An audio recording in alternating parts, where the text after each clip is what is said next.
Joseph Mwanzia ni mwohwo njera-inĩ ya arũme a Naivasha na niwe turamurika tabarĩra-inĩ ya njera-inĩ citu. Nilifungwa nikiwa na 56. Sasa mimi niko na 69. Iko hata wale wako na miaka 90 jera. Kama sasa mimi saa hii nimetoka jera kubwa. Lakini ile jera nimetoka iko wazee wako na 90, wako na 96 mpaka 70 mpaka 80. Ni kukaa chini tu yeye akule alale. Uyu akoretwo njera makiria ya miaka 10 na aratindika kioho kia miaka 20 njera. Maisha ya jera ni ngumu sababu iko na shida mingi sana, iko na mateso mingi sana na inapoteza umri ya mwanadamu. Hebu angalia sasa, mimi ndishikwa nikiwa na 56, saa hii niko na 90 na 69. Kutoka wakati hiyo mimi ndishikwa mpaka saa hii. Je, kama ningekuwa kwangu, ningekuwa nimetengeneza nini? Hiyo muda yote imepotea hivyo, hakuna kitu nimefaidika nayo, hakuna kitu nimepata. Hata nikiwachiliwa hakuna asanti ile nitapewa. Hau kabere miaka iyo yothe muthuri uyu aiguaga orong'ano cia njera. Safari yangu ya kukuja jera bali ilianzia, mimi sijawahi kufungwa maisha yangu. Hii ndio kifungo yangu ya kwanza kuingia jera. Jera nimekuja, nimekaa ile muda nimekaa jera, nimejifunza maisha mapya. Nikitoka nijue kuishi na adui, nijue kuishi na rafiki na kuishi na wananchi kulingana na ile maisha nimeishi jera ama ile maisha nimepata nimeona jera.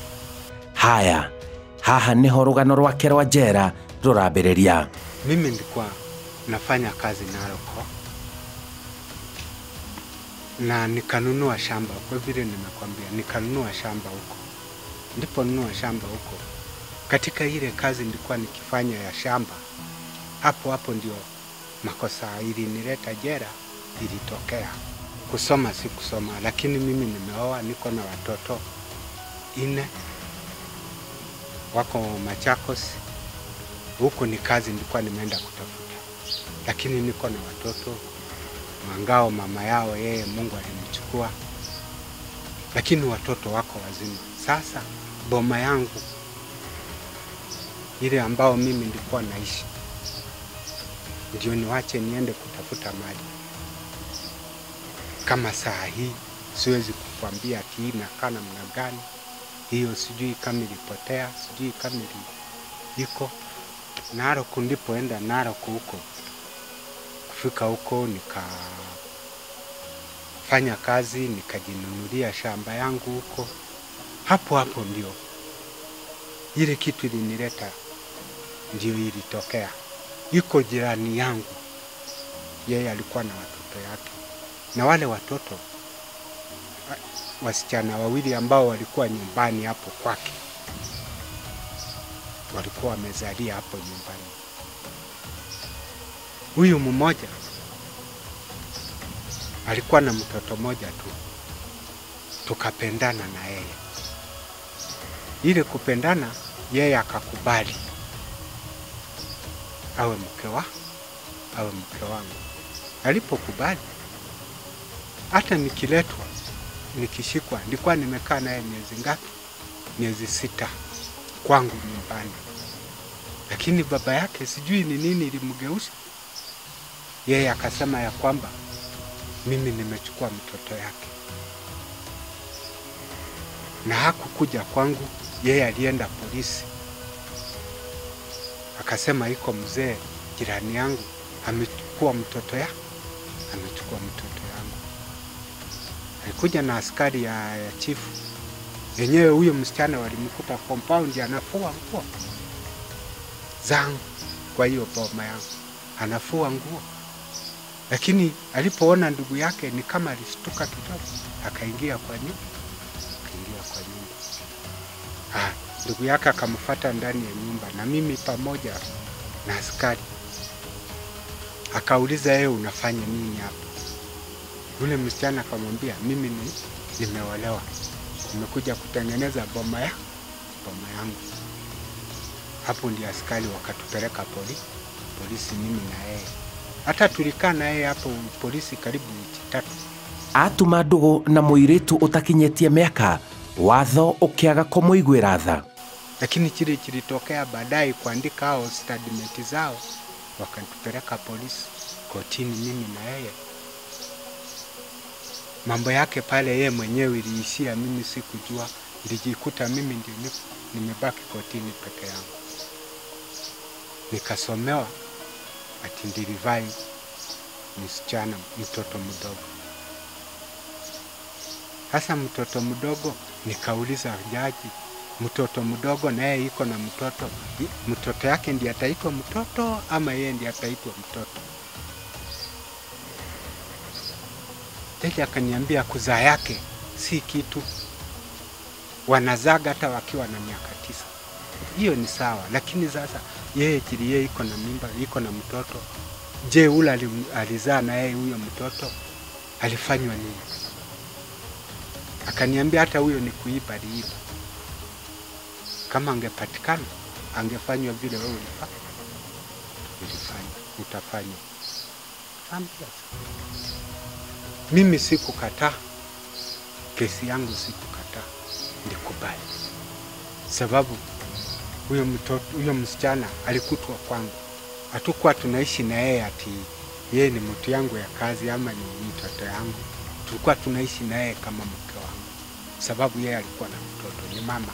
Hata ule jaji alimuuliza, uko na, wakati ndiambia yeye kwamba iko na mtoto, ili wazazi yake walibaki nje ya koti na mtoto.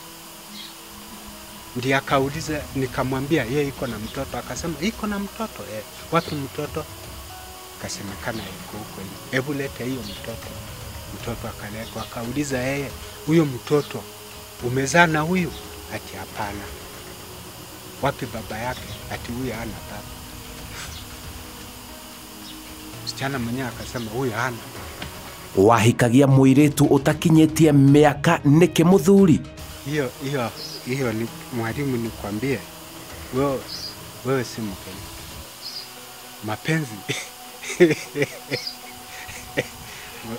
Mapenzi haina umri. Sababu ule kama angekuwa ati ni mtoto mdogo ambao hana mtoto, hiyo hata singeshughulika naye. Lakini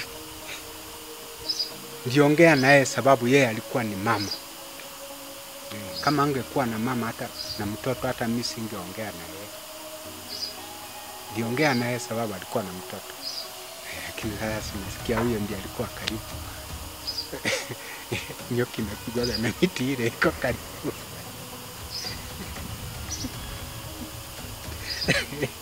Arauga njera ni kuherithika gutheri. Kafungwa miaka. Sasa ndio huyo mimi bado nang'ang'ana tu na maisha ambao haina mbele wala nyuma. Sina tegemeo. Hata huko pale nditoka, sijui boma iko na kana namna gani. Maisha yangu ndio hiyo imepotea miaka 20 ndani ya jela. Pale hakuna kitu wewe unafanya inakusaidia, ina faida kwako. Si maisha mazuri hapo. Ile kitu mimi naweza kuambia, kama ni mtu kabisa iko na akili yake, kama ni mtu iko na akili yake,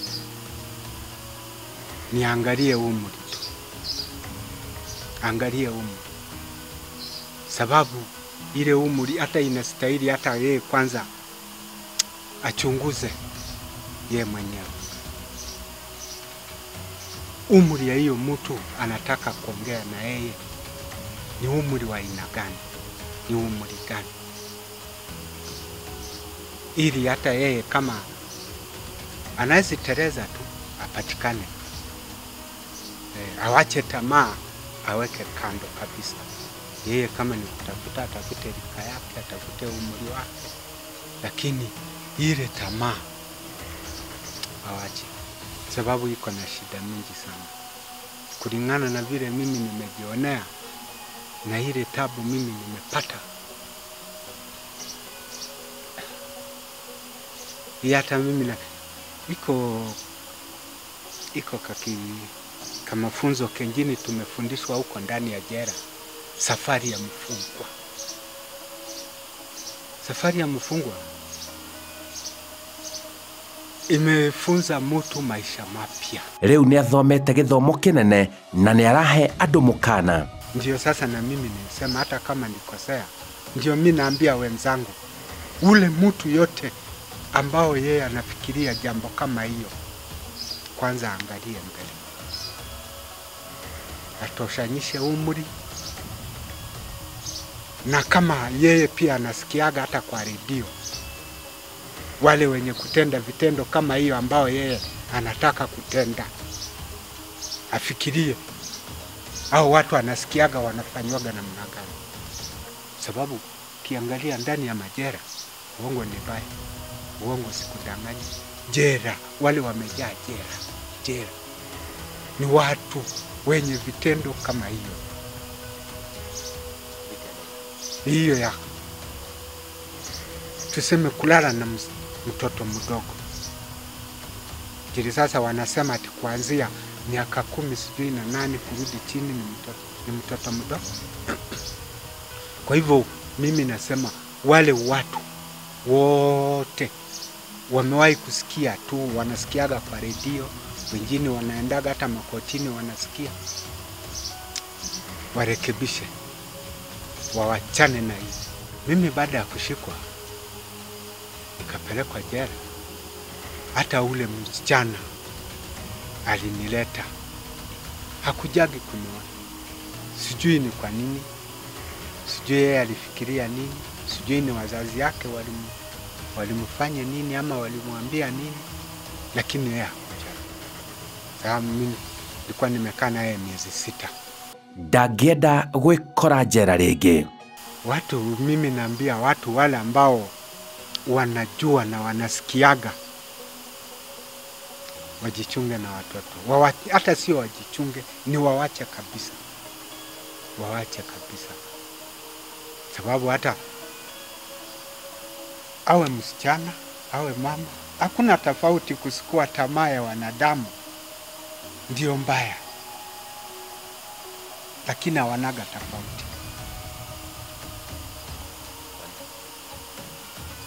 Wote tu ni hali moja. Wote ni hali moja. Lakini sasa sisi ni tamaa. Wewe unaona ati ile ni mzuri kuliko ile nyingine, lakini yote huwa ni sawa, hakuna tofauti. Kwa hivyo nawaomba tu wale wako rea huko nje huko, wajichunge tu, wawachane na hiyo watoto. Mtu anaitwa msichana, natakana hata nikimwona tukikutana na yeye, mimi niangalie huko, yeye apite, ndio na mimi nipite. Sababu ikiwa tutafensi na yeye, tena pale itakuwa tena mafikirio ya kusema akanako ni kazuri. Hiyo sasa, hiyo ndio shida. Mimi sitaki kuona tena kama nitarudia maisha kama hiyo. Siwezi kutamani tena nirudie hiyo. Ona kwanora uguo ni arahoya muhera munene. Mimi ile kitu naweza ambia watu wa nje kama rea, tuachane kwanza, niwachane nao kwanza wenye kuleta rea. Ile kitu mimi nawaomba, ili kwanza ndio wajue vile. Ile kitu nawaomba, wawachane na hiyo watoto, alafu wajue ya kwamba mimi niko hapa. Ile kitu ilinileta haina faida, ni kuteseka na teseka, kitu ambao haikunisaidia chochote. Na wazazi yao ya hiyo mtoto mimi nawaomba tu mimi nawaomba tu, kama ndio wakosea, nawaomba msamaha, wanisamehe. Hata kama Mungu atanijalia mimi nitoke, tukikutana tu, tusiwekanie chuki. Tusiwekanie chuki, sababu au vile walikuwa wanataka nimetumiza na nimerudi nikiwa mzima. Tuache chuki, tuache fitina, tuache ubaya, tukae tu vile tulikuwa tunaishi, kama tutakuwa bado tuko wazima pamoja nao. Tuache ubaya. Na msichana naye, kama wewe msichana kabisa, wewe unajua mimi pale ndipelekwa kwa sababu yako, na si kukushika, ndikushika na nguvu. Hata nikikuja tuonane na macho kwa macho, weka ubaya kando. No. Kama wewe utaona ni mzuri, tuishi pamoja, ni sawa. Wewe kama unaona ati mimi ni adui kwako, hata msamaha ikae, tusameane, wewe ukae kivyako, mimi nikae kivyangu, tuendelee na maisha kama kawaida. Naomba msamaha, nisamehewe tu, hata kama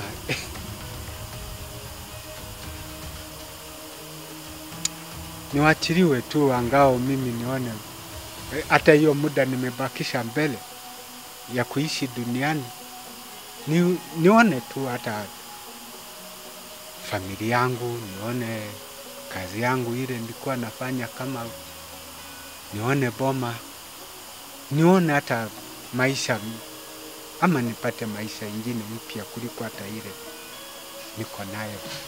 Njĩtagwo Simon Kibe, na ĩyo nĩ tabarĩra ya njera-inĩ citũ kuma njera-inĩ ya arũme ya Naivasha, kaunti-inĩ ya Naikuru.